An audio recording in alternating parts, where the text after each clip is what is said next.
allegiance to the flag, United States of America, and to the republic, stands one nation, under God, indivisible, with liberty and justice for all.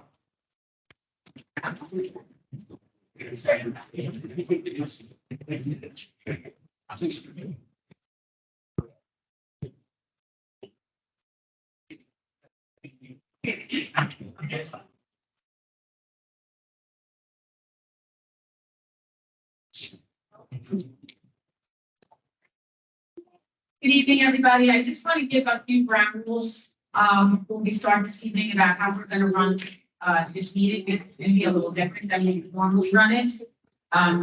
Different things going on. So we're going to begin the meeting with Mr. Pratt giving a presentation about the original proposed budget and some other items. After which time we're going to allow for 30 minutes of audience participation.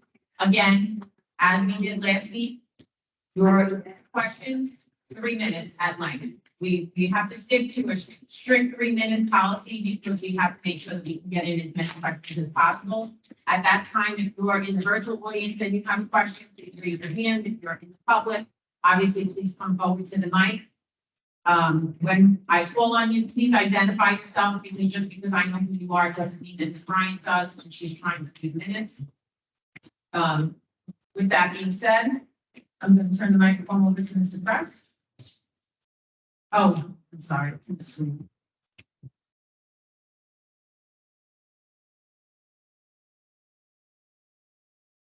Good evening. Everyone hear me? I understand that discussions about taxes, school budgets, and tax levies can generate different viewpoints and opinions. While it's true that not everyone enjoys paying taxes, it's important to recognize that taxes play a crucial role in funding essential public services, such as education. When it comes to our school budget and tax levies, there are often debates about how much funding should be allocated to education and how it will impact tax. These discussions involve weighing various factors such as the needs of students, quality of education provided, and the financial burden on the community. A key consideration in the adoption of a school budget is the allocation of funds for resources and programs that directly impact student achievement. This includes hiring and retaining highly qualified teachers, investment in necessary classroom materials, supporting extracurricular activities, and maintaining school facilities. It's important to ensure that the budget provides a suitable learning environment and opportunities for students to thrive. Tax reserves can also be a topic of discussion. Reserves are set aside to address unexpected financial needs or emergencies, such as unexpected repairs or budget shortfalls, which, by the way, is something we are facing this current school year. The establishment and use of reserves require careful planning and consideration to strike a balance between providing necessary funds for unforeseen circumstances and avoiding excessive accumulation of taxpayer money. I'd like to clarify one concern. No point is on video. Board of Education or central office state that we would take busing away from them. Do we need to consider combining routes? Absolutely. We are looking at everything, not just transportation. School taxes are a vital component of public funding that ensures the quality of education for our community. As citizens, we have a shared obligation to contribute toward these taxes, recognizing the significance of education shaping the future of our society.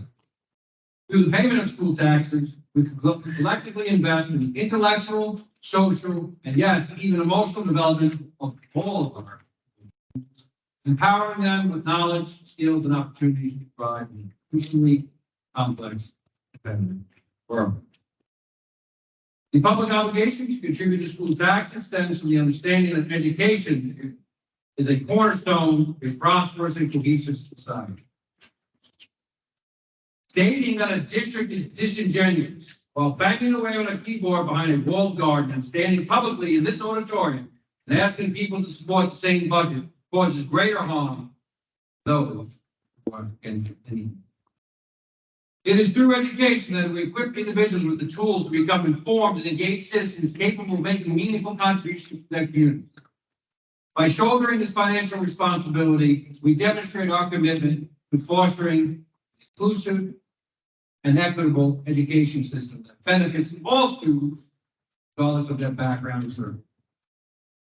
Moreover, the burden of school taxes is distributed across the community, not only certain community members' backs, reflecting the principle of shared responsibility. This ensures that education costs are not disproportionately placed on any group, but spread among all community members who benefit from a well-educated public. By contributing our fair share, we contribute to the sustainability and continuous improvement for our educational institutions, providing students with the necessary resources, infrastructure, and opportunities to excel. School taxes also serve as a mechanism for promoting equal educational opportunities. They help bridge the funding gaps between schools in different neighborhoods or regions, ensuring that every student, regardless of socioeconomic status, can access high-quality education. By pooling our resources, we can address disparities and work towards creating a more equitable educational landscape where every student has a fair chance to succeed. In conclusion, school taxes represent a public obligation to invest in the future of our society. By contributing to these taxes, we demonstrate our commitment to providing quality education, fostering informed citizens, and promoting quality of opportunity. Through our collective efforts, we can create an educational system that empowers and prepares the next generation for the challenges and opportunities.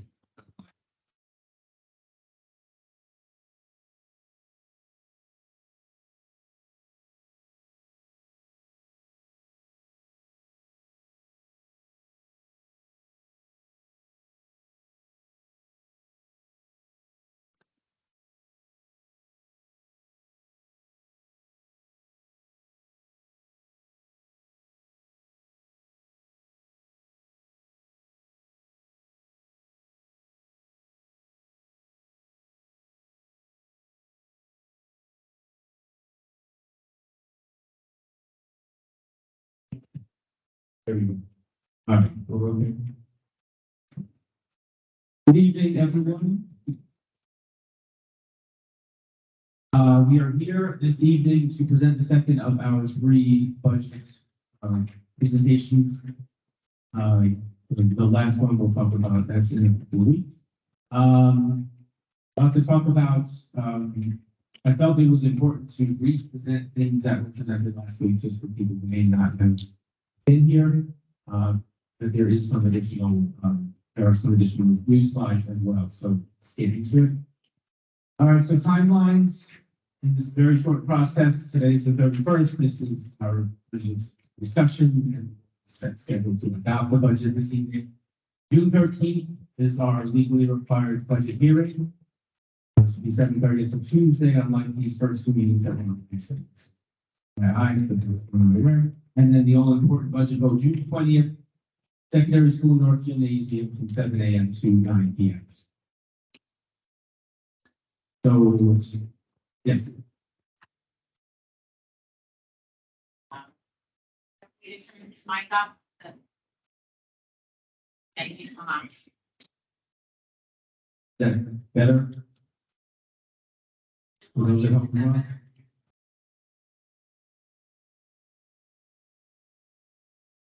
Okay, all right. So we've had enough time to leave this up there. This is the headline that we woke up to on May 17th this year. Most districts passed budgets on Long Island. We were not one of them. For the second year in a row. We were the only districts whose budget came in at or under the cap. These budgets did not pass. We're also the only district on Long Island who did not receive a majority vote and yes on the budget for the second year in a row. Why? I'm not exactly sure.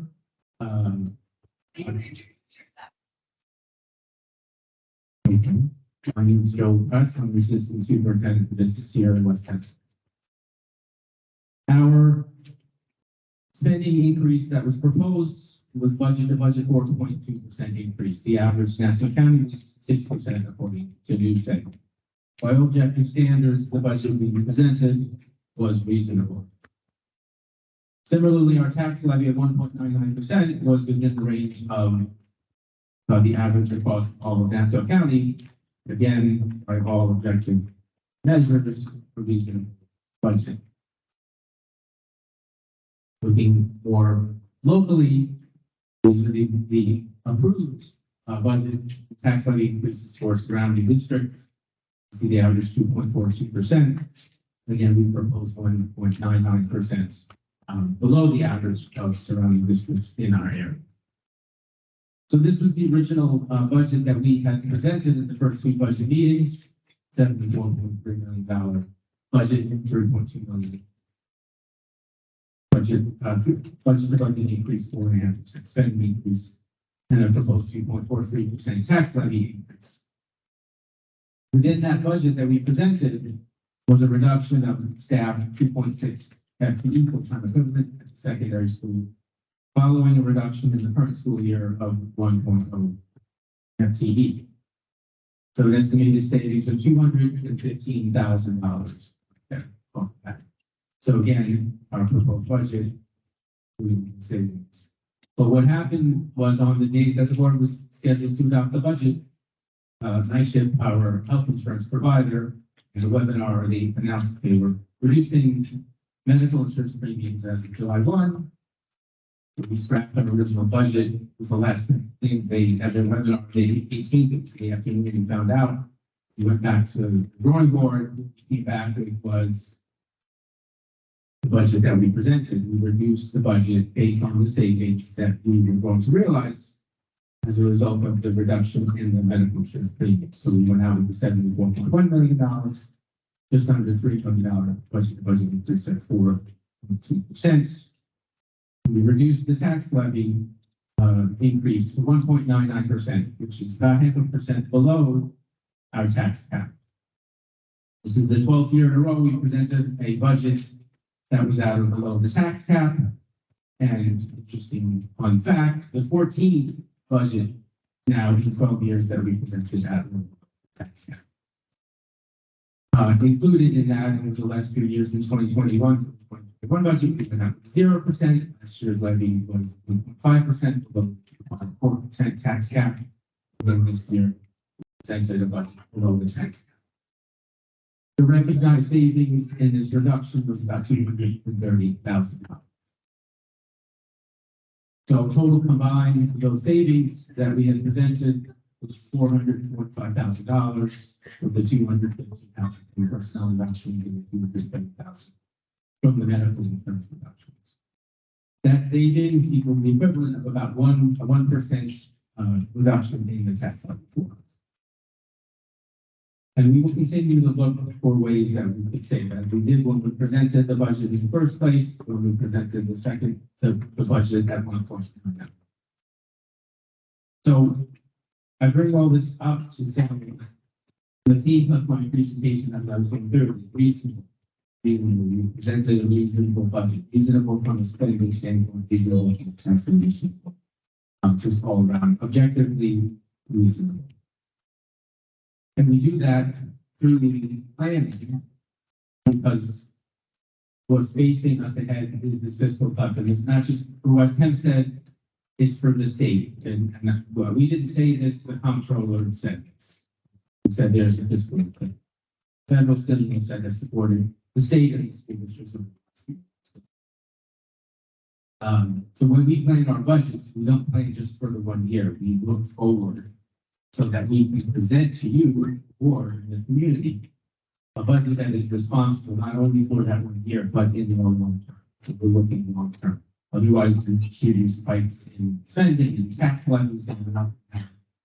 We're looking long term. So one of the things that we look at in terms of the long term is foundation aid, the largest portion of state aid to school districts. This is a snapshot, a 10-year snapshot of foundation aid for West Hempstead. And as you can see in the early years there, the increases, in some cases there are, in other cases the increases kind of tap out at 2.7%. Over the last few years, we've gotten larger increases as the state has committed to actually finally funding the foundation aid So we've seen large increases over the last few years. 23-24 school year, that's when everyone's fully funded. All of those large increases that we've seen, we're all leveling out. So districts that had previously reached full funding on their own foundation aid formula for 23-24 increase in their foundation aid. So that's what we're anticipating going forward. So after next year, more of these large increases, we're not going to see a large increase.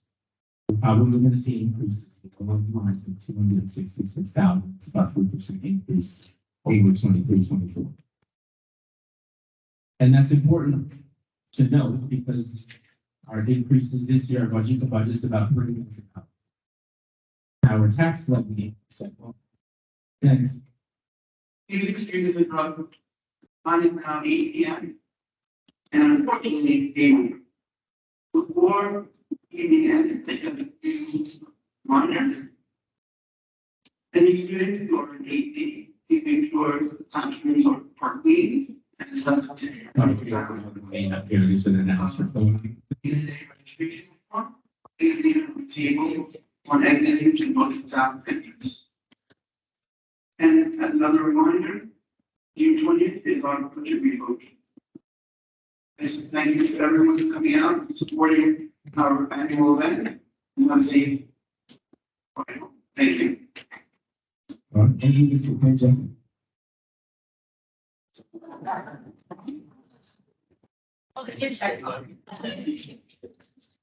All right, so as I was saying, in the environment that we're in, the inflationary environment, which costs going up this year, we're looking at $3 million budget increase in terms of expenses.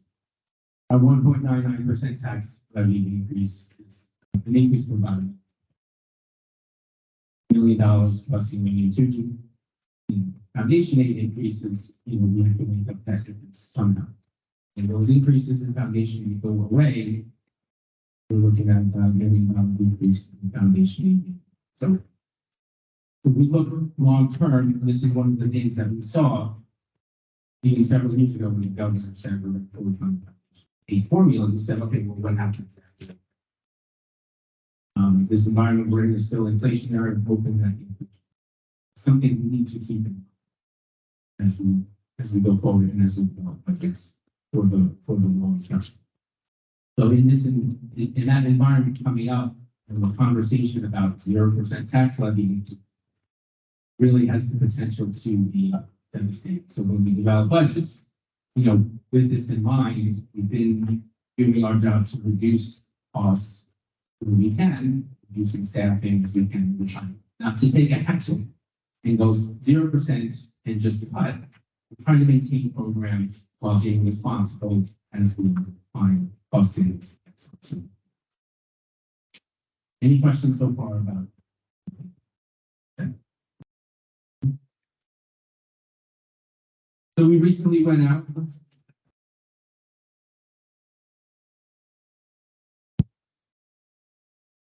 We did borrowing to fund the final stages of our bond project. Went out last week to sell a bond. As part of that process, we have to get a credit rating less every couple of years. This is a quote directly from Moody's credit rating. We maintained our strong AA3 rating at Moody's in part the district healthy financial position, strong reserves, and stable operation. The next day, they have another document of their credit opinion that they released.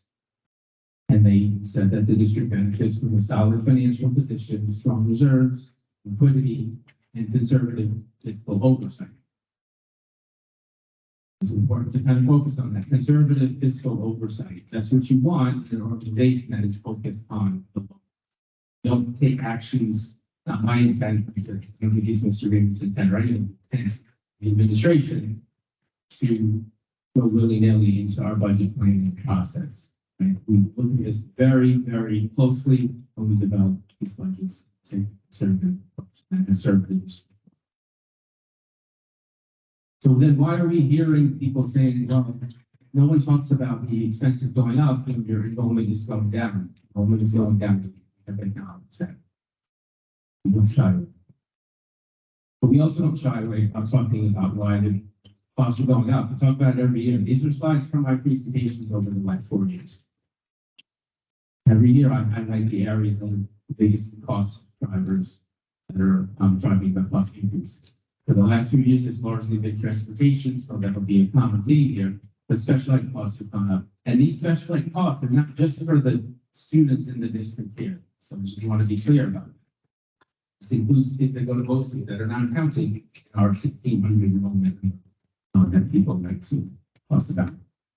It also covers students in non-public schools as well. We provide related services, we provide special ed services to the kids that hang. It's those numbers don't go up in our 1,600 enrollment number that gets talked about on social media. Again, 21, 22, we talked about it here. You know, we don't shout about where the costs from. The costs are going up because of things like this. 22, 23, same thing. Again, this year we talk about why the costs are going up. I'm not sure if there are people that don't understand or say that we don't talk about it, then they're not coming to work meeting. They're not coming to meeting. So, about transportation, I nauseam, I think. But this is the chart showing the increase in our transportation costs. They doubled since 2015. We talk about this. Also heard people say we should increase our use of reserves and fund balance in the budget process. We have a lot. So this is the chart that shows budgeted use of reserves and fund balance. That's the blue line. See it's a nice increase there. The line in gold is the actual balances in our reserve. You can see through increase budgeted use of the reserves and fund balance that our reserve in terms of the balances in the individual reserves themselves, these are the 4 reserves we have. Again, they have increased in the past. They are now going down through our budgeted use of reserves and fund balance. There's also confrontation, I guess, out there about, well, we can refund the reserves in surplus. Last year, as you know, we ran an operating deficit. This year, the projection is we will rise another operating deficit. So we're projecting expenses of about $68 million. That's about 96% of the budget. The bar on the right here, that's our revenue. So it's the top portion of the revenue down below the $60 million mark. That's where our tax levy is. That's where our state aid is. So we're looking at the top part of state aid and then the miscellaneous revenue. That area that looks red to me, and I'm told once, it's that top box. That's our use of reserves and fund balance. And reserves and fund balance, as you know, that's like our savings. When our expenses come in above revenue, we're looking at revenue come in around what we budgeted for the general revenue. We have to make up that difference somehow. We did it last year. We're going to do it again this year. We make up that difference by pulling money out of reserves to cover that. If revenues less than expense, it's an operating deficit, no surplus. So if everyone is talking about surplus, we are not forecasting a surplus this year, which means that there will not be additional revenue that we will use to increase our reserves and increase our fund balance. And going back to that previous slide where I talked about we're looking to spend 96% of the budget. We spend about 96% of the budget in 2022 as well. Those of you who were at the board meeting in October when our external auditor presented to the board, he made the statement that spending 96% of the budget is a very reasonable metric. Again, tonight's presentation, reasonable, independent, third-party auditor. So what happens if the budget fails again? Again, if we go to contingency, by law, if the tax levy increase is 0%, which means reduction in the budget for taxes are now about $164,000. So that would mean a reduction on the expense side as well. One of the things that would have to come out as required by law are the non-contingent budget items, which we general equipment, hardware, essential to the construction of the program. Other things that can be considered are up here. Increasing class size district-wide, eliminating things like extracurricular clubs and athletics, electives as well, things that are not required.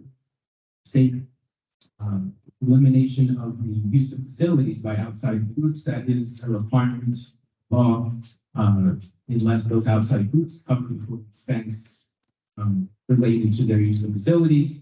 And I can tell you if groups wanted to use a facility on the weekend, probably anywhere from $200 to $500 total expenses to custodian, just for the same basis. Other things that we would look at related to transportation, so combining routes both in district and out of district where possible, and possibly pickup spots for out of district transportation. We have also looked at routes that we currently have, where we may have smaller vehicles going to the same location and then combining those vehicles, smaller vehicles into one larger vehicle, and we recognize some significant savings to do with that. And if the budget fails, the tax levy is reduced from what we proposed by $964,000 roughly. The, I guess, savings to the average single-family homeowner in West Hempstead is $155 for the year, about 43 cents today. Just kind of put side by side, same information. In the event the budget were to fail a second time, the board administration would need to come up with a budget. There is no more public input at that point. The public vote, vote by the public in terms of coming up with the budget in terms of contingency. Just again, want to remind people that if you have not registered, your friends, family, relatives, neighbors have not registered to vote. If you don't know that they're registered to vote, ask them. They can register. They can still register for this upcoming vote. The deadline for registration is Friday, June 16th. You can pick up a registration form. We've had some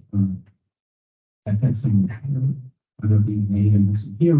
Call Miss Bryan, stop by and see Miss Bryan. She'd be happy to see you. Help you fill out that registration over at the district office. If you or your friends, family, relatives, neighbors are not being accountable, are unable to vote on June 20th, you can pick up an absentee ballot.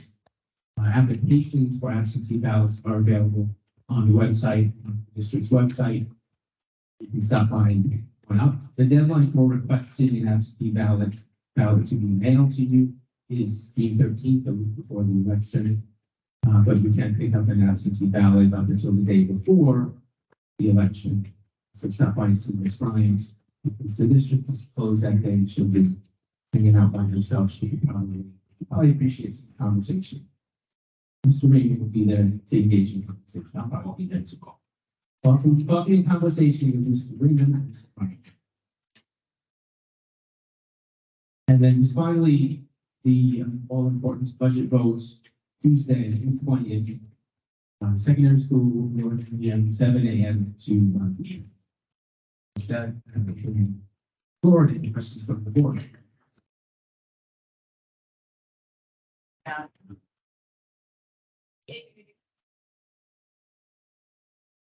I just want to back up for 1 second to reserves and unassigned fund balance, because there is a difference, and I think that a lot of people don't understand the difference, but our unassigned fund balance is the recommended number, and we're not supposed to go over the recommended number. Many districts do, I understand that. I know right now we're not at 4%. I think we discussed this before, we're at 3.5. Yes. If we're anticipating that we're going to be in deficit this year, that means we're taking from non-assigned fund balance. Hey, the rest of them, right? The rest of the expense. Likely we're full more so from reserves. Said, as we continue to have to do something like that, especially with that fiscal cliff coming, whether it's from the reserves or the unassigned fund balance, it's a continuing thing. We're eventually going to run out of those as well, which is something that happened in district that many people may not remember it, many people may not have been here, but it is something that occurred approximately 12 years ago when we did fail the budget. The administration went out at zeros or less than zeros more than twice, and therefore had to go out with 9% budget. That budget failed, and we ended up having to go back out again. The second time, like we're doing now, it was, I don't remember the numbers, something like that. What's the concern if, I know a lot of people are just looking for relief, that's the word, yeah, that's relief. What's the concern if we continue to dig into our reserves? And how fiscally responsible is that? That is one of the concerns that I have, that have talked about. It's unfortunate that we've seen these large spikes in expenses that are being out of control. Our medical insurance going up January 15%. No one that I know anticipated expense over and above the budget for a healthy increase of 9%. So there are some expenses that are coming in and that over what anticipated. In general, we have a lot of facilities related expenses this year. Utilities have, from what we see, our utility costs have tripled from the year before in terms of oil. Other expenses have gone up quite a bit as well. It's in times like that, if you budget for the use of reserves, the hope is that if expenses kind of come back to baseline, the usual increases closer to the rate of inflation as it was for. So, we budget for the use of reserves in the event that those expenses require that we utilize those reserves. Our reserves are healthy now. We can absorb the use of the reserves for a few years. But the thought process in the conversation that we had in central office mentioned earlier is we looking at cutting. And so that's why we're doing things like retirement, placement, their positions as a cost is fairly substantial. Look at terms of teachers and the related benefits there. So the plan is to over time slowly reduce the cost drivers to the point it won't be running a deficit. Joe, so if we do go to the contingency budget, okay?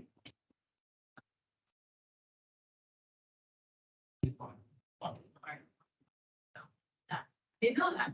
Joe, so if we do go to a contingency budget, all of the youth programs, they would have to pay to use our fields or building? If there were costs that were associated with the using, so on the weekends, I know we have a lot of use on Saturdays and Sundays. When we do that, we staffing at the buildings, if the buildings are open, to be able to that use. So if there were costs involved, then yes, they would. Right, more than likely that would raise their registrations. Because they would have to pay for the use of facilities. I would assume, I don't know what those fees are, but I assume that their fees are based on not having to pay for Exactly. using facilities. Right, and I know the football, when we had to pay for the janitors and stuff like that, we would have to, we would have to now pay more, so we would have to charge more for our registration. So the amount of money that people will be paying for registration that use any of our fields, it's like watching thing one hand, watching the other. Of course, the raising the budget and what we may have to pay to play baseball, to play soccer, play football.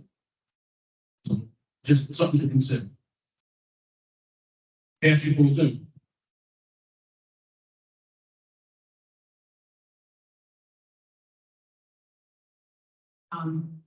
Kurt, do you have any questions before I open it up to the floor? Unmute yourself if you do. You're not unmuted. Wait, you're not unmuted. How about now? Okay, there you go.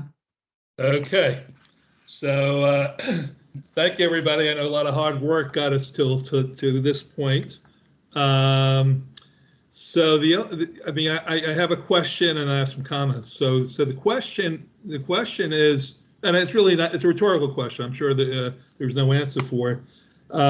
So it sounds like that this very same budget was just rejected by the community just a few weeks ago. So I'm not sure why we think coming out with the same budget, maybe with a few more explanations, would achieve a different result. So, I'm not sure, if our goal is to have a budget approved, and that would be best for everyone concerned, then coming out with the same thing that was rejected doesn't make so much sense to me. So that's point number one. The other point I would make is, Wait, ma'am, not, I'll call on you when it's time, just let him speak. Go ahead, Bert. okay, so the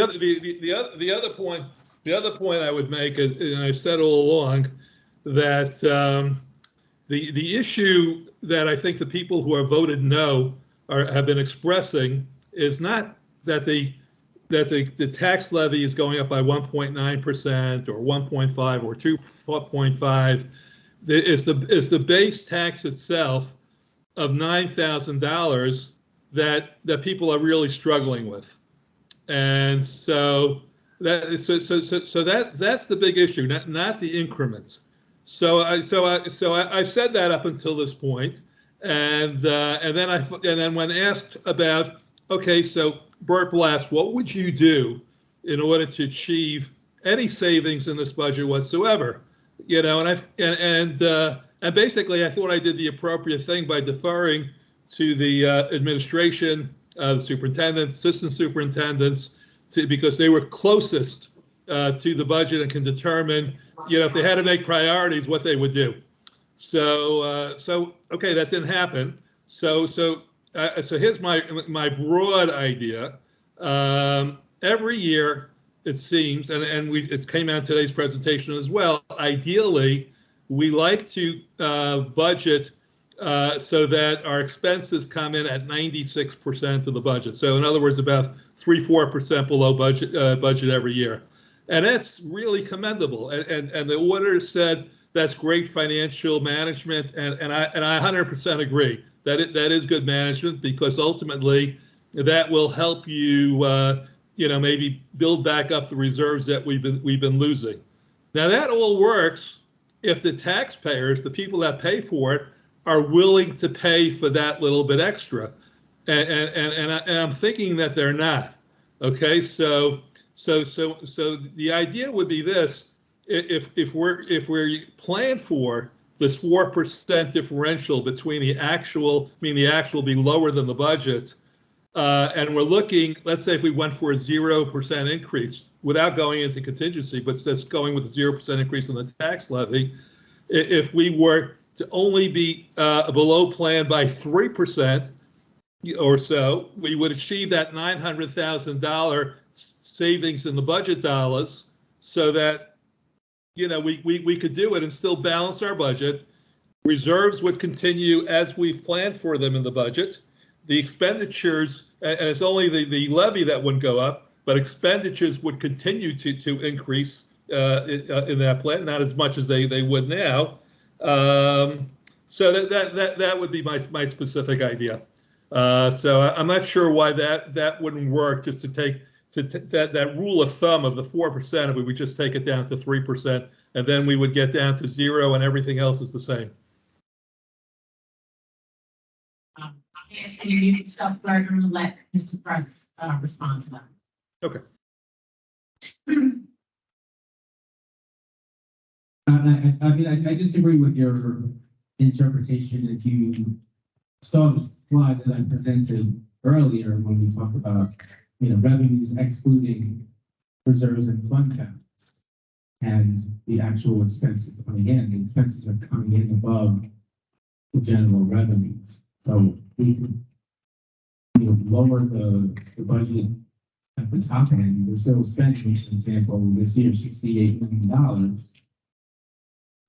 And our revenues are still coming in where they're coming in. In terms of the general revenue with our tax levy, if we were suggesting that we lower those levy to zero, we're still then, right, you're lowering the revenue. You still have potentially even more reserves and fund balance. So I don't think, I disagree with your analysis. I'm doing so. Further, It should work now. It's Rachel, it's everyone, ma'am, it's not. But 1 minute. Bert, you've been muted, you have to unmute your mic and say what you say. So my point is, I didn't mean to interrupt, Joel. If you wanted, if you were continuing to answer, go ahead. no, I'm done. Okay, so basically, what I was saying was, yes, you are in technical deficit. You are in technical deficit even with the budget the way it is now, because we balance the budget by bringing in whatever reserves we need in order to balance the budget. So that number wouldn't change, but with my idea. There's a facility at this time, unless you're attending the board of the. Thank you. Okay, so with my idea, we're lowering revenue and lowering expenses by the same amount, but we're achieving a 0% in the tax increase in the tax levy, and we're reducing budget dollars that in all likelihood would never have been spent anyway, because if we follow the trend that we've been having over the last several years. But again, you're looking at the slide that I presented earlier, $68 million of expense. That's not changing in your scenario. You're lowering the top line, but we're still spending the $68 million. Can everybody in the audience, or this is not directed at you, can everybody in the audience please mute in the virtual audience, please mute your mic?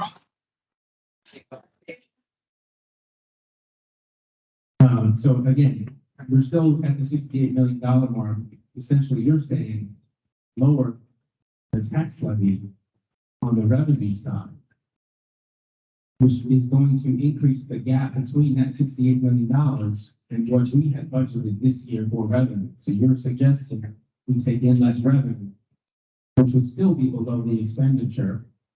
And so you'd be tapping into more of the reserve and fund balance.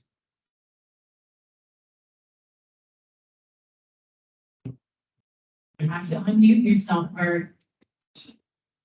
Bert, you have to stay unmuted if you want to talk. I can't hear you. I didn't mute myself. So, Oh, all so right. that happened. It just keeps so someone is either controlling it or it happens automatically. So Okay. sorry about that. So what I was suggesting was, since we're always 4% or usually 4% on an actual basis lower than the budget, so why, so what I would be taking out of the budget in order to achieve the 0% increase in the tax levy is monies that we don't actually spend anyway. And maybe instead of the rule of thumb of 4%, above what we would actually spend and create a budget on that basis, do it on a 3%. What's so terrible?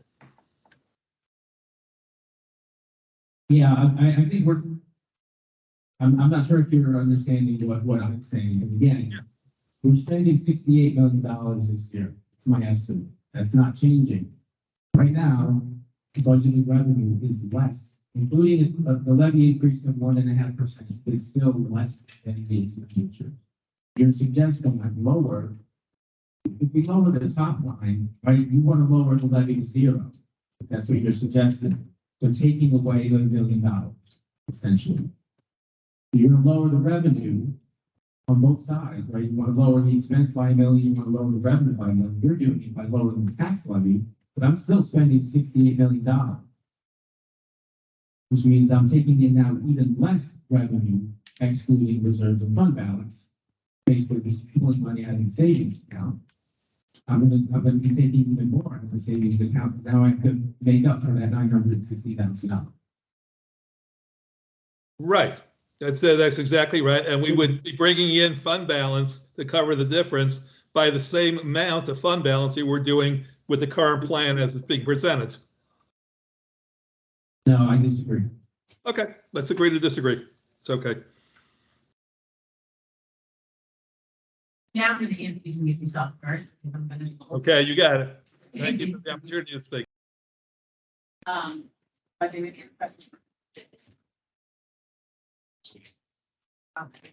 So what I'm going to do at this point is I'm going to open the floor for questions from the audience, both virtual and in the public. I'm going to ask you to stand up and reach the microphone. When I call on you, please identify yourself and please state your question. Just a reminder, as stated last week, if I need to, I will stop you. This is a period for questions and answers. This is not, we're not looking for debate and disagreements. So please don't make me stop you. And we'll be finding this only because we want to get as many people as we can here to ask their questions. So, Mrs. Day, you have the mic first, so. Good evening, my name is Mrs. Day. I am a subset with children currently in the public school system. I just want to thank everyone for coming here this evening and Mr. Price for, I guess, representing some of the components of what was in the budget last week, and then also going over some new items for this week. I feel from this presentation, one of the most important things that Mr. Preston said is that one of the things we have to focus on is reducing quote unquote cost drivers so that we don't run operating deficits, because that is one thing that is causing us to go into our reserves and our inappropriate fund balance heavily, which it seems to me. I know from the presentation and some past board discussions that transportation, special ed costs, medical insurance premiums are three of the driving forces that have contributed to increasing the budget. One question that I have with regard to medical insurance premiums is this anticipated trend of it going up? Because it looks like in 2022-23, it went up by 680K. 2023-24 went up by 930K, which combined over 2 years is a little bit over 1.6 million. Do you know what the average annual insurance premium increase is in our state for schools across the board for employers? And is it usual that when this trend goes upward like this over 2 years that we do reach a baseline again? Because that seems like that it is something going up pretty drastically. And finally, can you provide the board and our district, because I know that you will be leaving us, congratulations on your future pursuits, the 2 to 3 pointers on how we as a district and our board trustees can effectively plan for that in upcoming years. I'm sorry, I know that was, I didn't really think of it. This guy, can everyone hear? Good, okay. I cannot predict the trend that things are going. I did ask the folks who run the health insurance claim, they had their webinar that was doing in my 10th in May, and they could not tell us. They can't tell us, certainly not the 10 much I know more than they do. My gut is that things return to baseline. I'm not long ago, my year when rates actually went down. In hindsight, it's probably not, yeah. So I do anticipate things, some sense of safety, and that managing COVID really, my understanding, obviously, all those free tests are not free. Free to you and me when we go to get them, but insurance companies still paying for that. My understanding also is that a lot of the, during COVID, a lot of the elective procedures that hospitals not happening, and that is one way that hospital. You want that? Administration. The plan that we participate in, the night shift plan, is a state plan. I don't know what all school districts do in terms of their participation. A lot of them participate in the night shift plan. There are other plans out there as well. I don't know what the average is statewide. I was reading an article in the paper, the Times, are talking about private sector insurance, and insurance premium increases, and I was apart from at that point, they were talking about 8% increases, so the budget for this year is at 5% cautious. And of course, we were not in line at all with what they anticipated in the private sector. So we try to get as much information as we can, but we don't have control over that. We have tried to investigate things that just not looking out. For,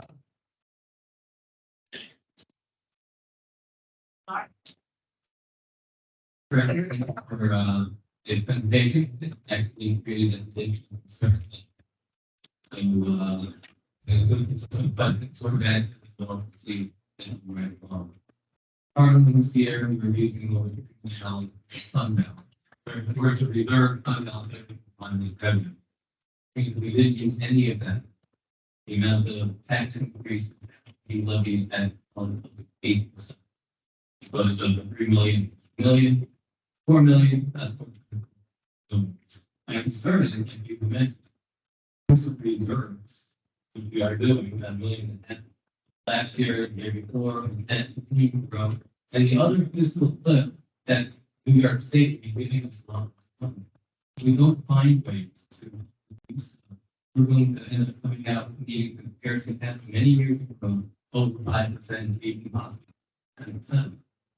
What is the long-term plan of the state or the school district in maintaining is that all the residents of the community don't have these huge tax increases because we are now already going to our reserve and already using it, already succeeding. But in those, how we planning on minimizing this impact to the entire community and being on. I think your understanding of the budgeting and the revenue side of things is not correct. For example, this year we're anticipating an operating deficit, maybe in the range of 7 to 8,000. And general revenue by expenditure, which means we have increased our budgeted use of the reserving fund balance. Of that pool, as I showed on the slide, in 96% of budget. We'll tap into reserves to the extent that that's the goal is to have that kind of level out over time so that the budget for reserves, that we don't actually need there as a source, really for which they're designed, when there are times are tough. Things are sometimes not as tough. And balance out your revenues and expenditures, they're there, and the event there's some expense that These current expenses have been posted that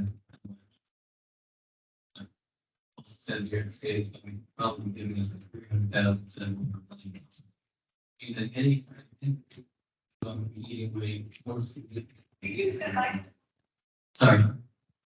So sorry, Richard, and I'm gonna like to answer what you just said and. that is part of the concern, that's why I brought it up.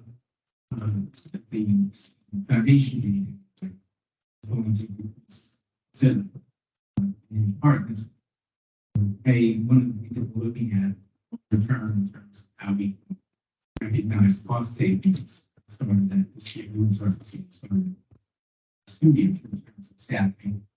So staffing solution is to maintain a high quality program that allows us to maintain 6% graduation rate, setting for students with athletics and extracurriculars and educational programs and partnerships with community organizations that give them these opportunities to succeed and to thrive while they're here and then they leave us. But when you look at the cost drivers, have the cost drivers and reducing when we can. So that would be the plan. I suggest the plan should continue. here is that look at you know, programs, a lot of the programs that we have now, the foundation of the costs for that, we purchase the programs down as maintenance, a lot less expensive than purchasing the programs outright. So, and I think going forward, conservative budgeting practice will continue in front of the programs. And fiscally is not.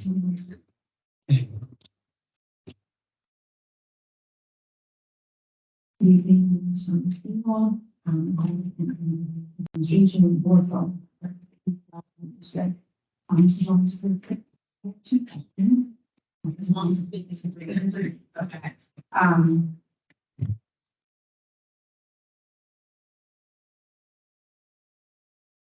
Things regarding the items that might have to be cut if we have to really continue to budget. And I'm curious if there are state regulations or guidelines as to what these items are. I have 6th grader in the district, and I attended middle school. There is no orientation on night.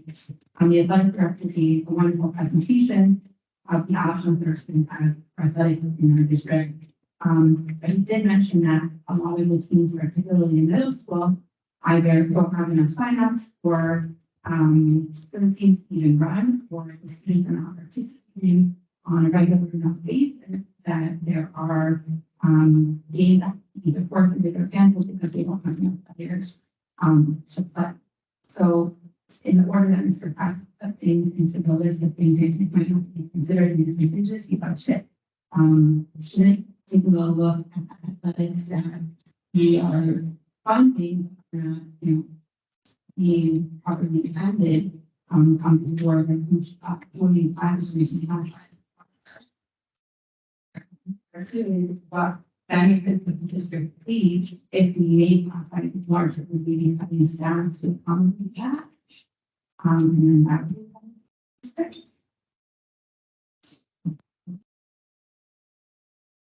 Okay. My third question is, if we're mentioning that we're planning for 2 years out.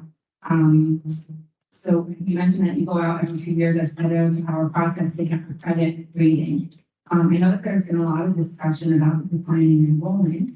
And also, that there hasn't been a census. I'm curious if we go out every few years because it's required of us to get our credit rating so that we can get better loans. Is it also not required that you get a census of look like in order to budget more appropriately for currency?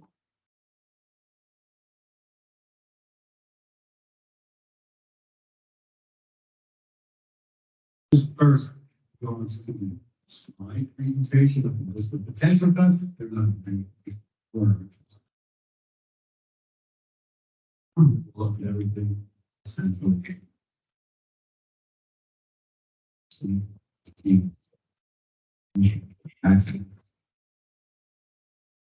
Didn't know.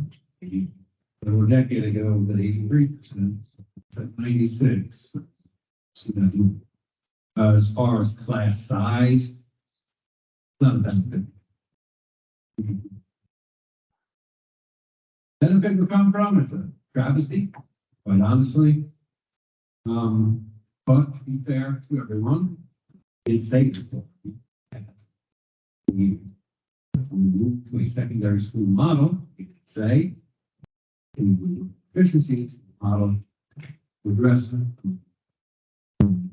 changing. We will continue to be this year, 6%.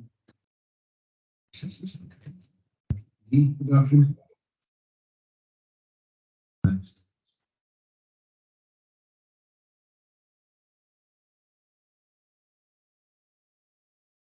In terms of the credit rating, we're only required to do that now for long-term borrowing.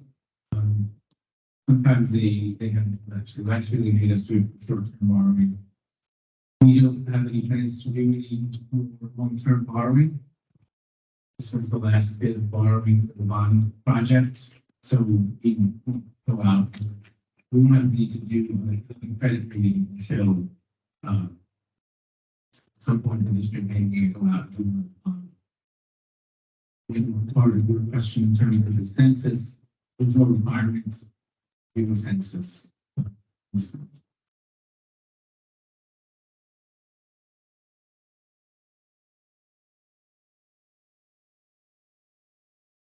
You know, need it. Yes, I get it on the side. The composition. Not like you, but you mean like. No, like- What's going on in our In survey? a role. Okay. Picture roles. Yeah. Yeah, sorry, that's what I was thinking in my head when I'm on data census.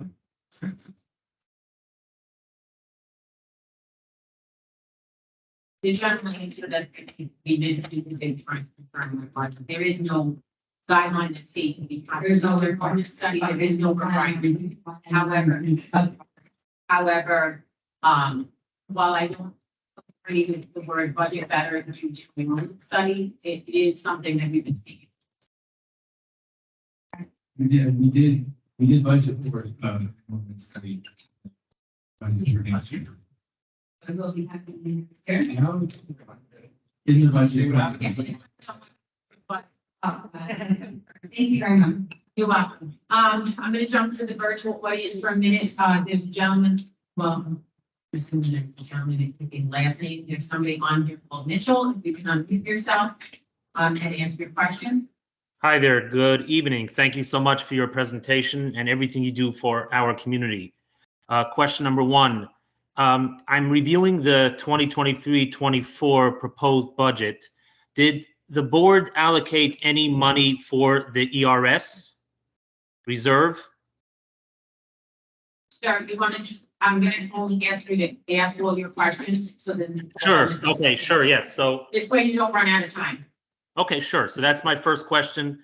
My second question is, you made a bunch of comparisons to other districts with respect to percentage increases, but I wonder how many of those other districts had sustained enrollment declines over the last decade.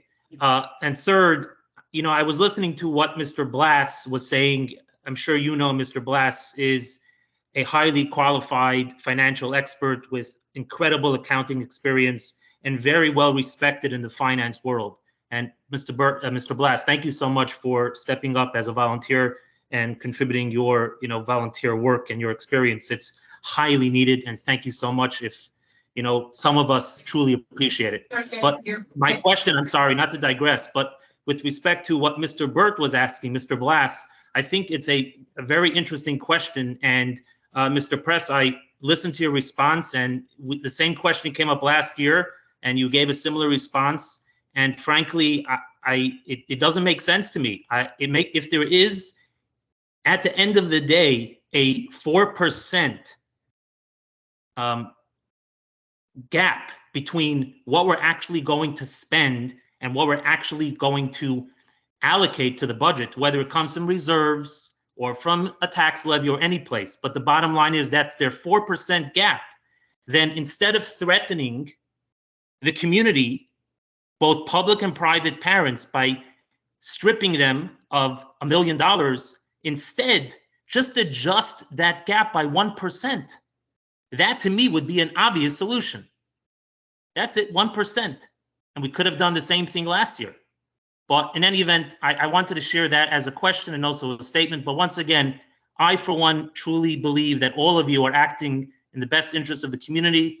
And I hope you understand that these questions are coming from the best place. And most of us really want you and our school and our community to succeed. Thank you so much. Sir, if you could just because, again, it's only on here as Mitchell, and for the minutes, if you could just identify yourself.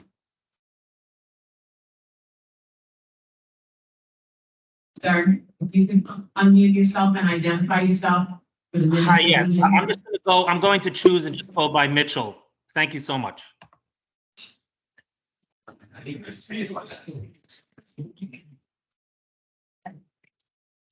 terms of the ERS reserve, we did budget. We were the use of the ERS reserve. In terms of sustained enrollment declines in districts, Yeah, there were some, center has declined, Inbrook. Yeah, I mean, yeah, with that all of this where I live, I know there's been a decline there, East Rockaway. Yeah, so there are a number of issues with that. Yeah, I mean, enrollment has been declining across Long Island as a whole over the last few years. So this is not just West Hempstead issue. And in terms of the 4% gap, actually, I'm going to take issue with your characterization that we're threatening the community. All I'm doing is presenting information. What the reality is within the contingency budget. The things that are open to being reduced are the things that are not required by state legislation. And I stand by my statement with respect to the gap. The 4% gap. Okay, I see, Mr. Hill, you have your hand up. Could you please unmute yourself and answer your question? You have 3 minutes. Hi, my name is Moshe Hill. Thank you for having me on. As I said in my video that I believe you guys watched, I do not want to be here. I'm happy that you guys volunteered to do this with your time. I personally can't volunteer to do this with my time, so I just wanted to thank you for taking your time to do this. I don't want to do this, okay? But I did see the presentation from last week. There was a chart on the school bus, on the transportation. And obviously this is a very near and dear thing to my heart because I have 3 kids. 2 of them are actually currently one of them is has transportation. I'm paying for the other transportation because the system doesn't cover kids under kindergarten. Makes sense, okay? But I have a major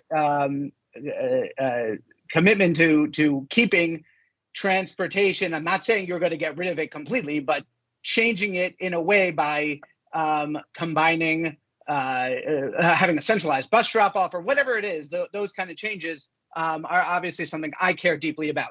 So I went on the New York State Education Department website and I looked at every single budget year from the years you presented, 2015 on to 2023. And the information that I saw was very different than the information presented in the chart from last week, and it was represented this week.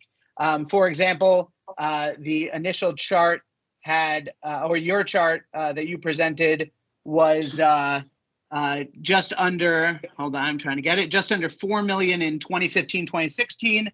And I see that it was actually at $4 million in 2015, 2016. But there we have another line, that's line 177 in the New York State Education Department Transportation Formula Aid output. Line 177 is the grand total transportation expense, and it was just over 4 million. But the total transportation aid from the state was 2.3 million. Mr. Hill, I don't want to cut you off, but you're about to run out of time. Do you have a question? Okay, so here's my question. And I'll skip to 2022-23. 7.1 million, and your chart says almost 8 million. So there's 2 things. I have 2 issues with the chart that you presented. One, I think it seems like the numbers are off based on the official New York State Education Department website. And 2, your chart doesn't include the fact that 58 to 60% of that budget of that transportation line is funded by the state and not by the tax levy. So why is there discrepancy, and why do you not reveal that there is almost 60% every single year is funded by the state and not by the tax levy? It made it seem like it was all coming from the tax levy. Mr. Hill, I have to cut you off, and I'm going to let Mr. Press answer your question, so if you could just mute yourself. Okay. So, Mr. Hill, I know you don't really want to be here, so I apologize for taking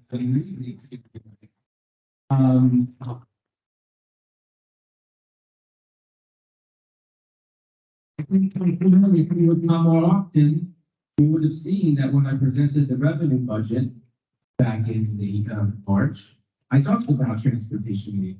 So no one's hiding anything. It's not here. And I know you said you weren't saying we were getting free transportation, but you didn't say that in your video.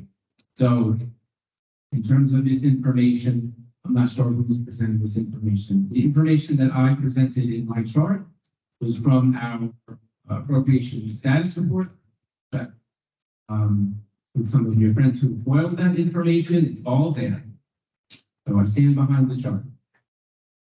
So why is it so different than the state, than NICEAD? Keep yourself What's in NICEAD? Sorry, you used 3 minutes. I have people in the audience. I will happily come back to you if you'd like to raise your hand. Yeah. If I could respond to that a bit. Oh. The information that you're probably looking at, because not everything that we spend on transportation gets reported in that line that you're probably looking at. We don't get transportation on things like athletics, field trips, things of that nature. So I'm guessing that's where the discrepancy that you're identifying is. So that's a discrepancy of around $1 million. Again, Mr. Hill, Like that. it is somebody else's turn. If you could mute yourself and raise your hand, I will allow you to speak again when it's time. Ms. Lazar. Question? One question was, I noticed that there's, sorry, two questions. One question is that I noticed there was $6.5 million bond that you just brought out and got funding for. How much more expensive is the interest on that bond versus it would have been a year ago? I'm just curious for how much more the project is going to cost the community. The second question is, with my concerns always about affecting the education of the students. I understand that 2.6 teachers in secondary school have retired and we're okay with the change in classroom size. Could you tell us what the change in classroom size for that is? I know that we discussed last week that there's classes that have over 30 students in it. Did this affect class size? And if not, why not? And are we okay with that? Or should we be hiring students? Thank you.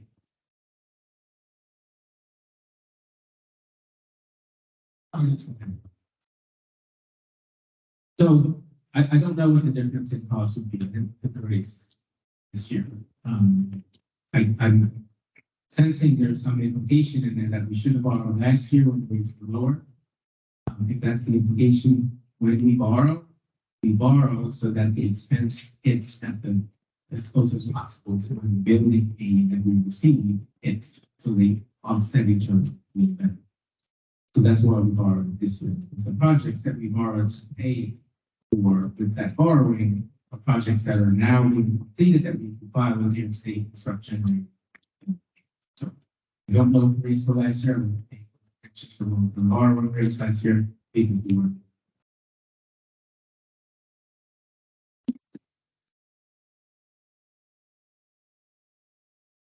it. Regards to the 2.6 FTE. Secondary school. The increase in the area. Students per. English department, course reduction. Within the decrease. Some class size. Class.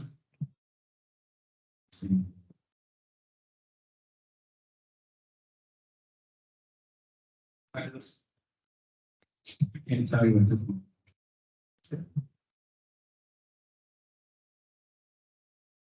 It's time. We have about 3 more minutes, 3 to 5 minutes. If anybody else has any questions for the audience. Mr. Hernandez. Good evening, my name is Tim Pendergast. I have no problem stating my name because I stand behind everything I say.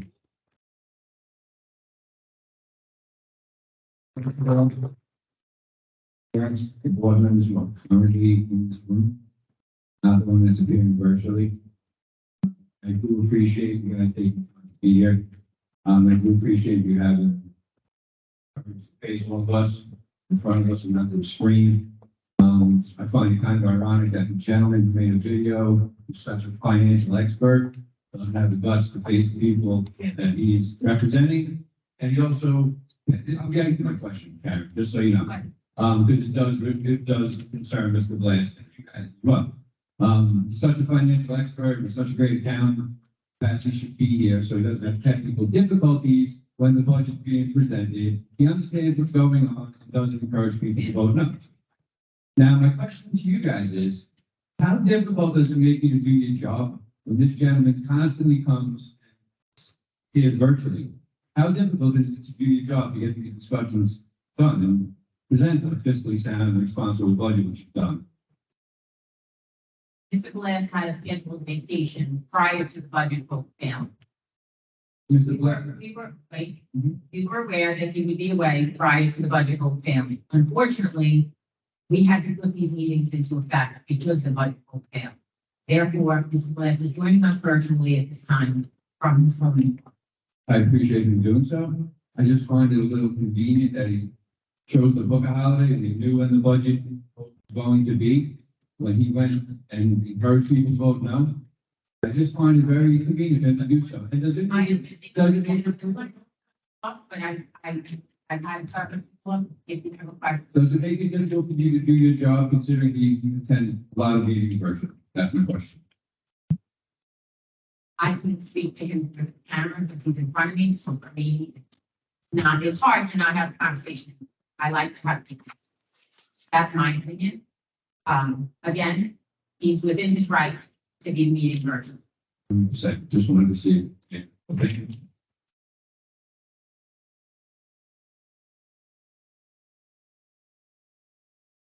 But this time, I'm going to. Oh, yeah, I see it now. This is how much you Try. Please, Barbara, resident, retired engineer. And, thank you. Thank you. Public education in our system, our country is based on the taxes. I pay taxes. My children no longer are in my house. Thank you. But I am happy to continue to pay my taxes because, in my opinion, public schools make the community what they are. And I truly want to make sure that our community stays whole. And our public schools are too important to not fund them the way they need to be funded. So thank you for what you're doing, and I am the expert. And for those people that are more voted, I think that we need to consider how important education is to all of our children. Thank you.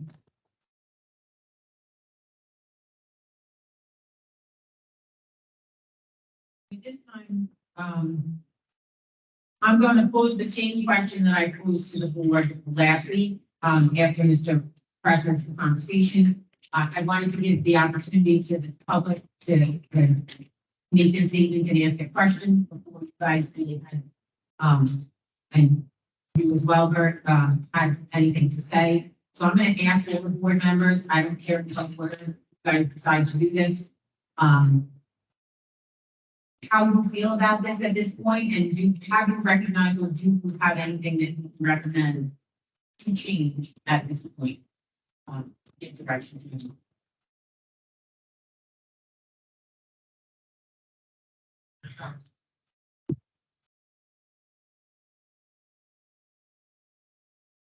We have worked as a board, not us.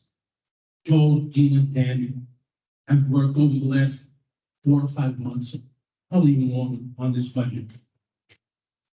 Tireless day and night. I just don't know what I can say more. The numbers are there, everything is in front of us. I feel they've done a great job.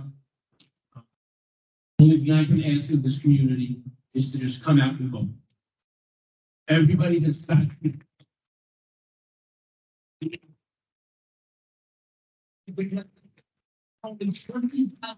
Vote. That's not good. That's not getting a true feeling of the community. So please tell neighbors, friends, anybody, if we have to pick them up, get an absentee ballot, whatever you have to do, get people out to vote. Thank you.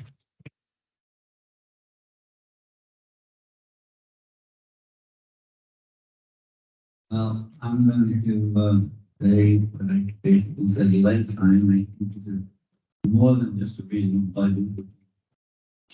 Transportation doubling and the health insurance increase and special ed costs and the facilities upkeep that we have to maintain, and we don't want buildings to run down, even though we have a bond issue. Things are looking real good, always a lot of expenses, facilities have gone up, things that the administration did a great job keeping the budget as low as it has. And I've seen a lot of budgets over the last 30 years, and I've been, you know, pretty vocal on some of them. And I think, so, and this one I fully support. So let's get out there and pass this budget.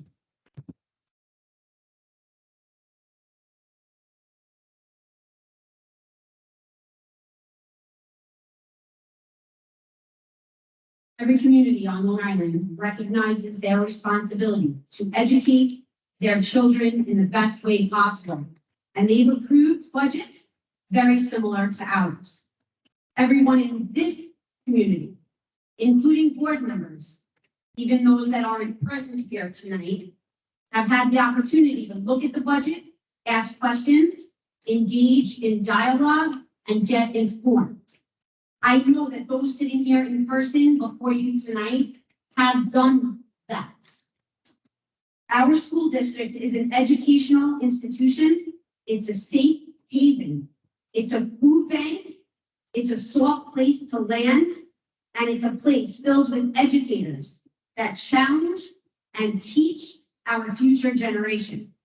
We are charged with improving test scores, being competitive, hiring and keeping the best teachers and staff, offering the best of the best because these kids deserve that. And yet we don't support the very budget created to achieve those things. We are supposed to accomplish those things without addressing rising costs of living, of fuel costs, of salaries, of pensions, and whatever emergency repairs get thrown our way. All the while, not living off anyone else's back.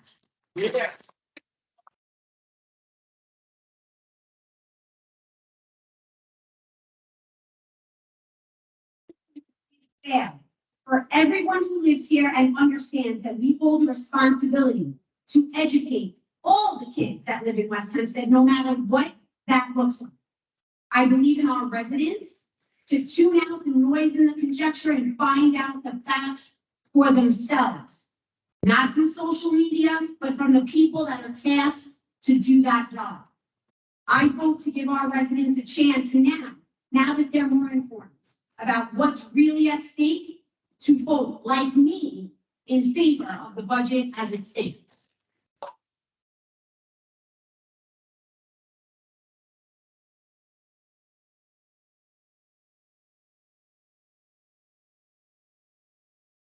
I agree with everything my board members have said, and as Joel said earlier, budgeting is looking forward. Forward to next year's expenses, the unforeseen, and right now this budget is at 1.99%. 1.99%. So looking over the last year, 40-year high inflation, 8-9%, now it's at 5-6%. Health insurance increases over 12 to 15% just from last year. Utilities increasing, transportation expenses are high, special education increases are increasing. Originally, the budget was at 2.4. Districts put forth the 1.99 after they found health insurance savings. Nassau County is one of the highest tax counties in the nation. It's an expensive place to live, and there's reasons for that. But that comes at cost. 1.99%. 1.99. I was here 12 years ago, Karen mentioned earlier. I was a graduate of West Hempstead when that budget did fail, and there were programs cut that never came back. We had a wrestling team that was cut, never came back. We had 3 business teachers at one point. Now we have 2, maybe 1. Mr. Silverman's retiring in the fall. Those things never come back. And my last point, 2 points. I've looked at the budget. I know other board members have looked at the budget as well. I qualified board members to look at this budget. And when we were asked last week, were there any areas that we could identify? So ask the district, not for us, but to ask the district where we could look. Not one of us had a suggestion because we knew any cuts would impact something. My last point is, as an alumni here, my brothers were alumni here, my mom, my aunts, my uncles, we chose to live here and stay here because we love West Hempstead. So the people that are going to be living in West Hempstead for the next 10, 15 years, that might have students in the earlier grades, we have to get out and vote. We have to participate. You look at the board up here, some of them don't have children in the school district anymore. Some of them have seniors or children in the secondary school. We need the future of this district to come out and support the district, because in the next 5, 10 years, this board might look a lot different. So to the students that are here right now that might still be in high school or might have just graduated, you have younger brothers and sisters, tell your friends. Your parents need to get out and vote. You need to get out and vote. Your friends need to get out and vote, because this will affect you. It's not going to affect me. I graduated already. It's going to affect your friends, your younger brothers and sisters, and the people you know if we don't get out and support this budget. So thank you.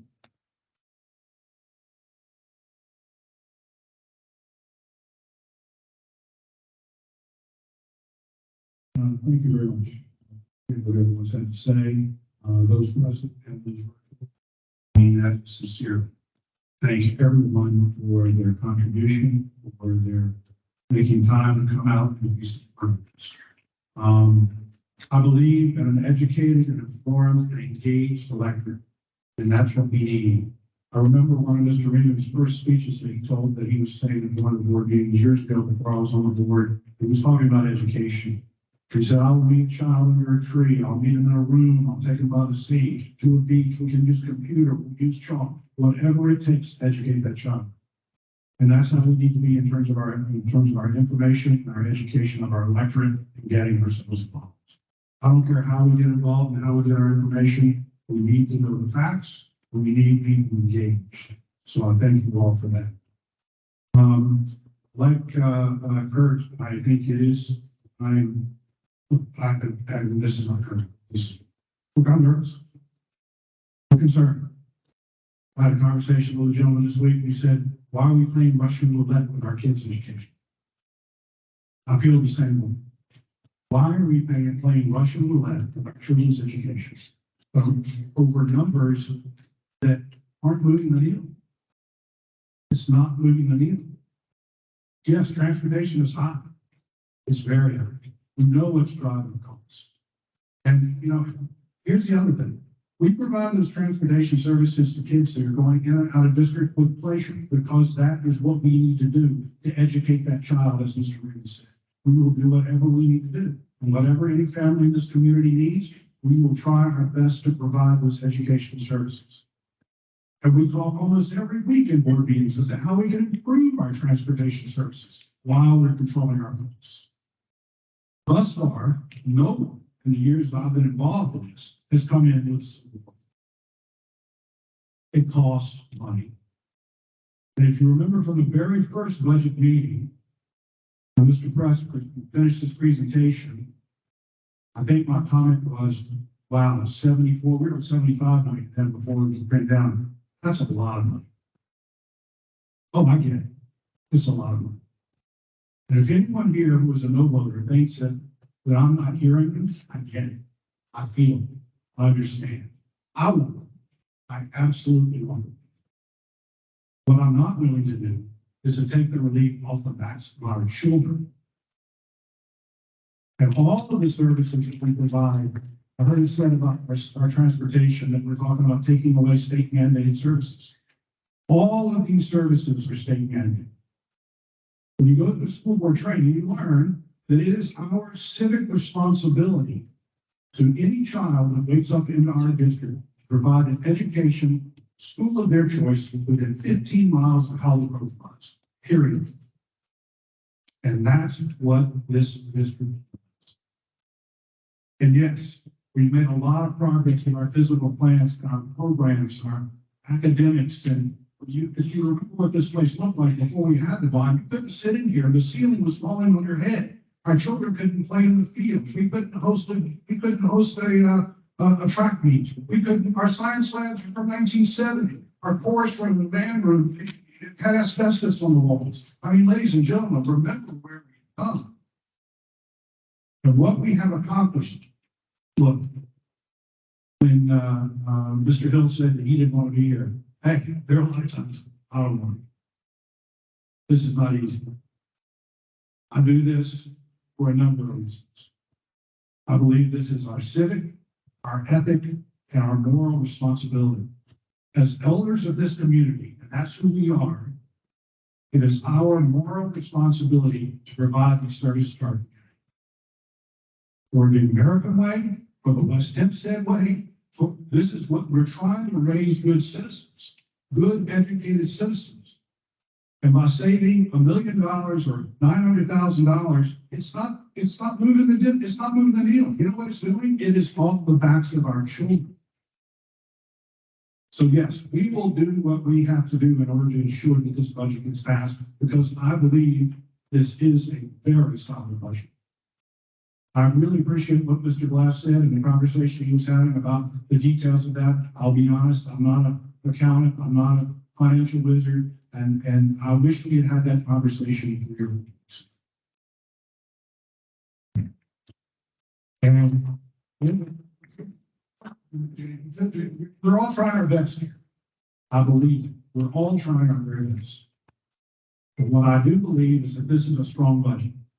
And yeah, we're going to have a lot more headwinds. It's going to get harder.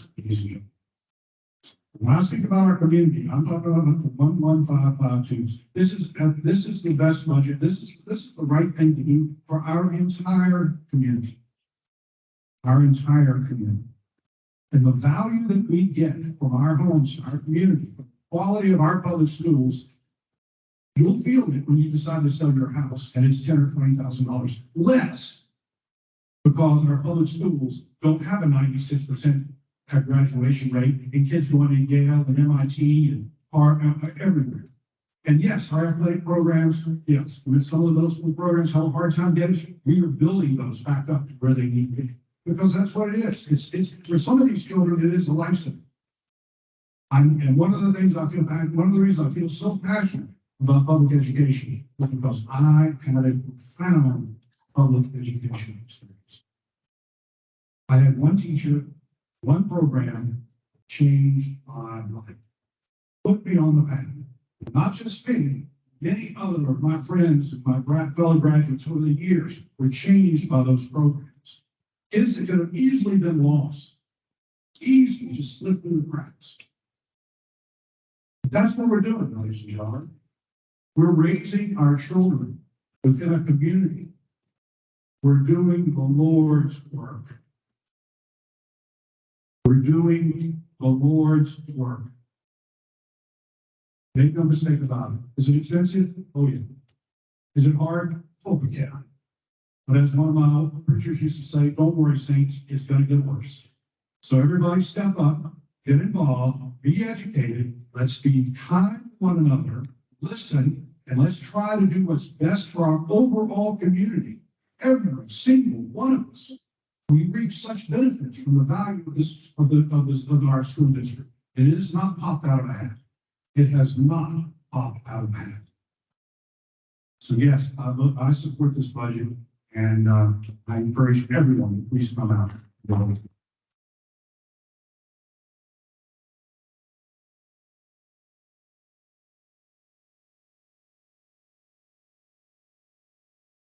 Right, you want to unmute yourself? Yeah. Okay, so I guess hearing everybody speaking tonight, both in the audience and on the board, one might do a takeaway and say there's very significant differences between me and my colleagues on the board, and I want to say that there really is not much differences. We voted the same way, aligned for maybe 95% of the issues all year long. Okay, And even on this budget, we don't disagree. My point of view, as well as their point of view, we would end up spending the same amount of money next year on the education of our children. We would be spending the same amount. The only difference between what I am saying and what they are saying is how much are we going to go to the residents of the community to raise that money. But at the end of the day, we're arguing about money that is not going to be spent anyway. Now, the second point I want to make is that I personally think that we should all pull together as a community. And I don't think pulling together as a community is presenting the exact same budget that failed 2-3 weeks ago. Now, it may be the same result. If we put out a 0 increase in the budget, it'll be the same result as trying to get this budget passed and it fails and we're forced into a 0% increase through contingency. Maybe very similar result. But in my mind, it's much better to put out a budget that come June 20th, I think that's the date we're voting, and that we can all walk in and maybe even have a unanimous vote of approval. How great would that be in the community? And at the same time, same exact monies would be spent on our children and all the good things that the district does. So that's all I have to say. Okay, thanks, Bert. If you could just mute yourself and. Sure. So. I think pretty much what everything I had to say. Really? How long did you talk down there? You just, oh, I'm just saying. The only person at the table you can pull an elder is in. Anyway, sorry. That's gonna be. So. I want to make a point. I have something that I want to say, but I'm not going to do that at the very end. I want to make a point of saying that I understand Bert's point of view. I understand the point of view of the members who stood up in the audience and spoke. I understand the point of view of the board members that are sitting up here with me. However, I think it's hard for people to understand when you come out and I get it. Ms. Nichols said it himself. He doesn't want to be here. Nobody wants to come to these meetings. I think Mr. Lazar, who said they're boring, I told y'all to try to get them to be more exciting. But this is where you're going to get the facts. And if you don't understand the facts when you leave this meeting, you have to contact someone. You have to contact Mr. Press or somebody in administration to get those facts. Because it could just be that you're not comprehending what's happening right now when he says it. But if you sit down and you listen to it again, and it's just yourself, you're going to get those facts and you're going to understand the new kids. You're sitting in a classroom with a teacher and you don't understand what the teacher is saying at that specific moment. When you go to extra help and they're speaking to just you, you understand it. Mrs. Day, I know you're in the room somewhere. Oh, she left.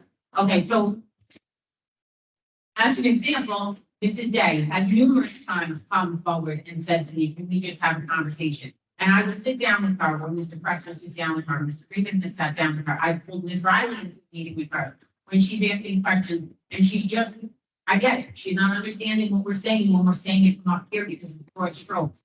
When you dig down into the weeds, you're understanding what's happening. That being said, if anybody in this room is not understanding or doesn't understand the facts that Mr. Press portrayed today, please reach out. Please speak to him. Please speak to another administrator. They will get you the information if you need that information. It's the best way to understand the facts and know what you're voting on. An educated vote is always going to be the best vote. We've had plenty of time to sit down and have conversations about this budget. We've had this budget since February break. The board. We've had the opportunity to look over it. We've had the opportunity to ask questions. We've had the opportunity to go to administration and say, I think you have too much here. Why do we really need this? What do you do? Listen, I sat here in the days of, and the Barbara's are in the room, they can attest to this. I sat here in the days of the meetings where we would get till 12 o'clock in the morning going line by line and people asking Kristen Straddle what a parachute was. Best thing ever in June Fest, just saying. But truth be told, nobody wants to sit there and go through those line by lines like that. Nobody wants that information. We tried to make it easier to give you the facts. We tried to make it easier to give you the information, but we will happily go over what those things entail, if that's what's necessary. But all of that is necessary to educate a community, whether it's a parachute, whether it's a textbook, whether it's a STEM program. Those are the things that are necessary. The busing that everybody is talking about seems to be the topic every year, the busing. And yes, it's a huge cost driver, but busing is important. Busing is important to a large part of this community. So in order to keep everything status quo with the busing, in order to be able to educate our students on the level that we want them to be at, we need to look at putting money into our education system. So I'm asking, I know the board is asking for people to come out and support the budget as is. If you need the facts, please come out and get them. Bert, you have something else to say? Oh, I'm sorry, your hand went up. Okay. So at this time, I'm going to give 10 minutes for audience participation one more time. Forward to the dockets on the agenda this evening. I only have 10 minutes to offer, so if you have a question, please raise your hand. Yeah, no, I want you, I'm saying, I meant in person audience, I apologize. Please make sure that you identify yourself and you ask your question. Hi, Lisa Lewis, I have children in the public school system. How much is this Vivo cost? Approximately $20,000. $20,000 extra. About 43 cents, 50% a day, but willing to spend additional $20,000. And that seems to add up and to have a well-renowned accountant here. I don't see how that could be something that you think is fruitful. Could you explain how you think it's worth spending an additional $20,000? It's unfortunately, once the budget fails, we have to spend it. All right. Which is why you should have told people not to vote for the budget.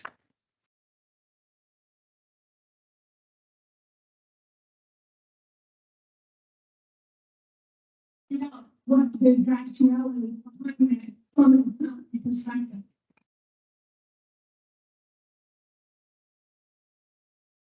Mr. Glass, if you want to respond to that question.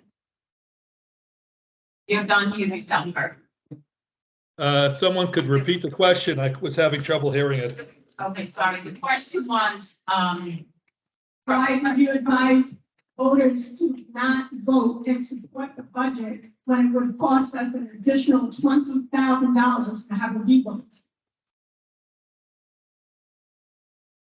Go ahead, I'm sorry.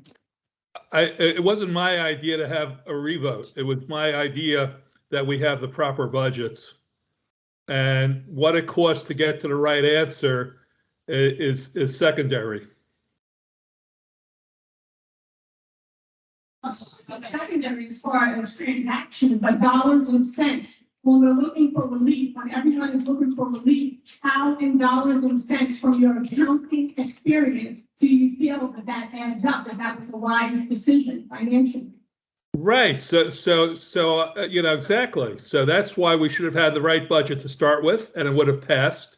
And we didn't have the right budget. That's what, from my perspective. I'm not saying that as a fact. That's my perspective, and it didn't pass. And so now we are where we are. We're not gonna argue back. That's my answer.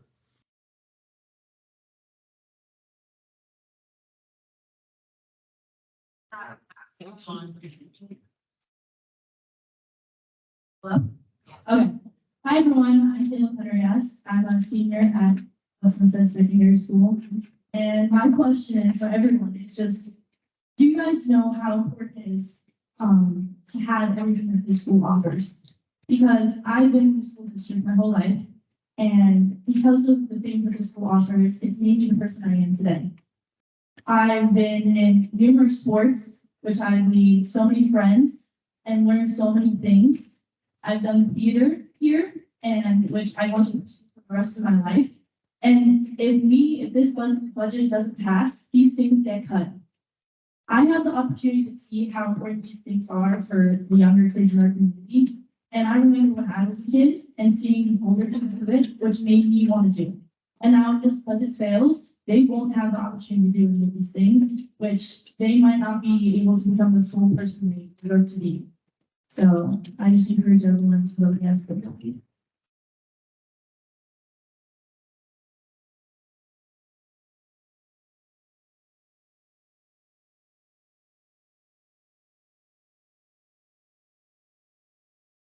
Thank you, Kayla. Okay, so seeing no further questions virtually or in the public audience, I'm gonna move ahead with the dockets for the evening. So at this time, I need a motion to move docket 2-368, which is the approval. I apologize. The approval of the legal ad in regards to the budget revote.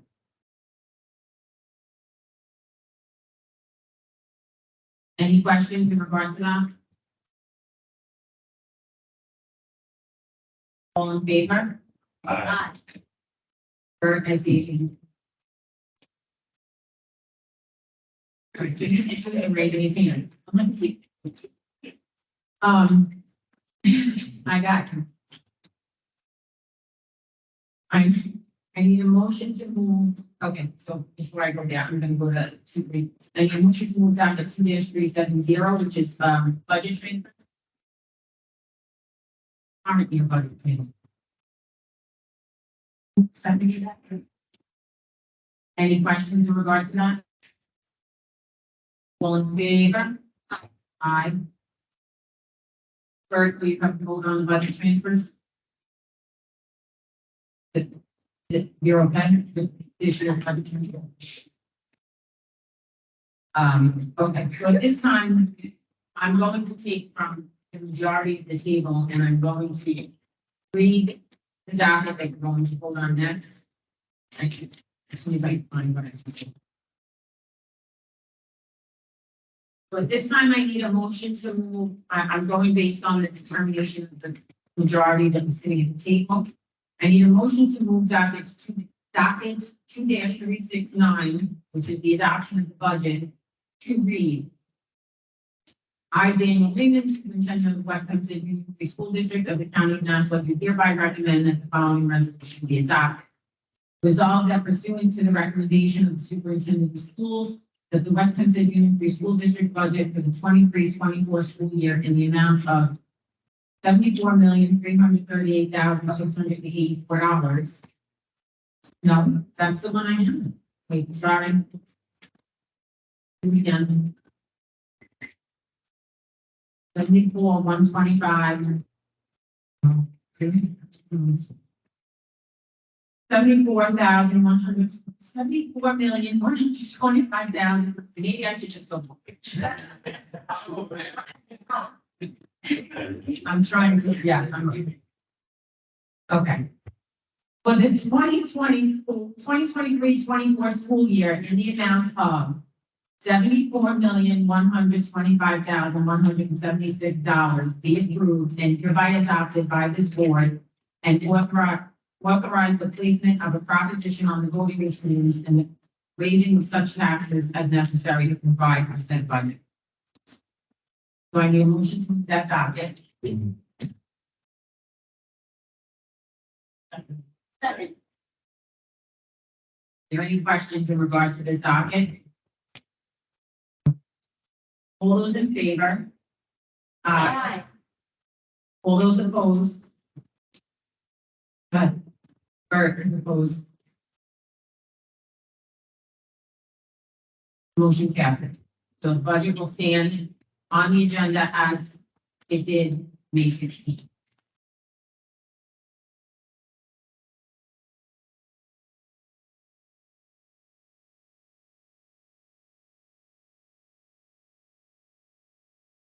So in a minute, we're going to go into executive session to discuss personnel. But at this time, I just want to say a few words. So I want to thank you guys for coming out today and taking time out of your day to join us. I spent a large portion of the last week or so talking with community members, both friends and people I may have spoken to for the first time. across all these conversations was pretty much the same message. West Hempstead is a community, one community, and we need to stop the divide that seems to occur at this time of year. It just needs to stop. It's very easy for anyone, to sit in front of a keyboard and throw insults or bicker back and forth. It's just as easy for someone to misinterpret the meaning of a well-intended post. Again, causing insults, accusations, and bickering. I, for one, am not one for communicating that way because I always feel you have a better understanding of a conversation when you're in person. I like to see people's faces. I myself know that I offer my time to speak with any and all community members that ask for this opportunity. While this is not my job, this position is not something I take lightly. I'm just saying, 12 and a half years, I've never missed a meeting. So, for people that don't want to be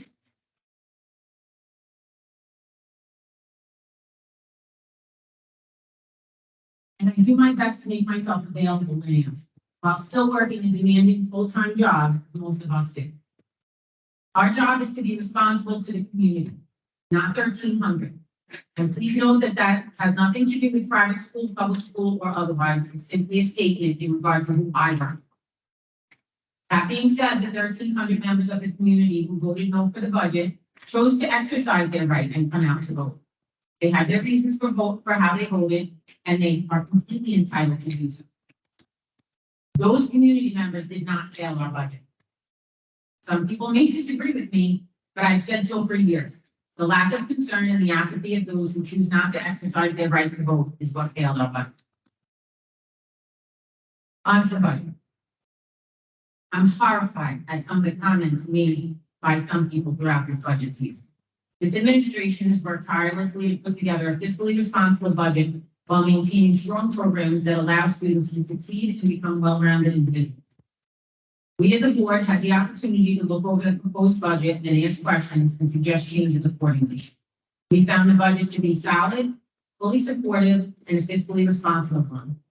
In fact, we were at the time proposing a higher tax levy of 2.43, one that we immediately decreased when given notice that we would have a cost saving. We immediately agreed to give that savings directly to the taxpayer and amended the levy we had planned to adopt that evening, as we well should. Not one of the board members up here is up here or virtually are looking to raise taxes for the sake of raising taxes, nor are any of us exempt from paying taxes in this district. We understand it's not always easy to shoulder the continued increases. Trust me, I get it. Both my husband and I work for the county. My mother-in-law is a senior citizen who still lives in this district, and I have friends in single-income households. But still, we support the budget and the community, just as the community supported us, our education, and our children's education. We continue to look for savings and make changes throughout the year that will provide us savings in the following year's budget.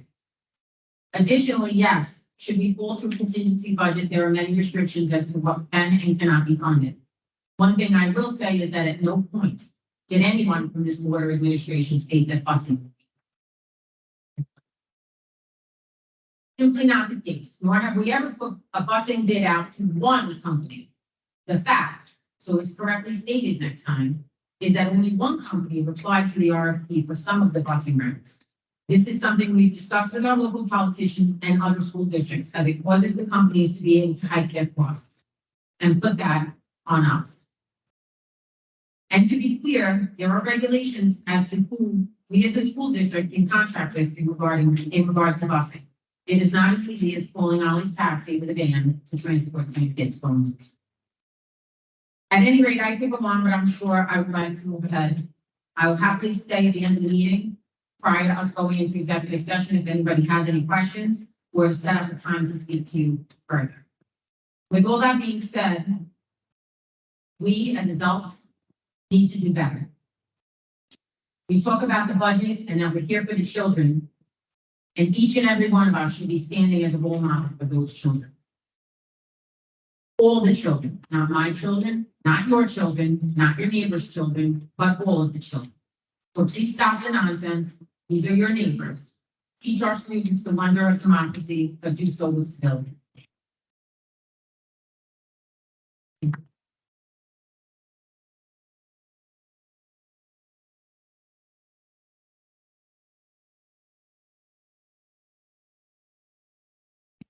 We're making a motion, going to executive session to discuss personnel.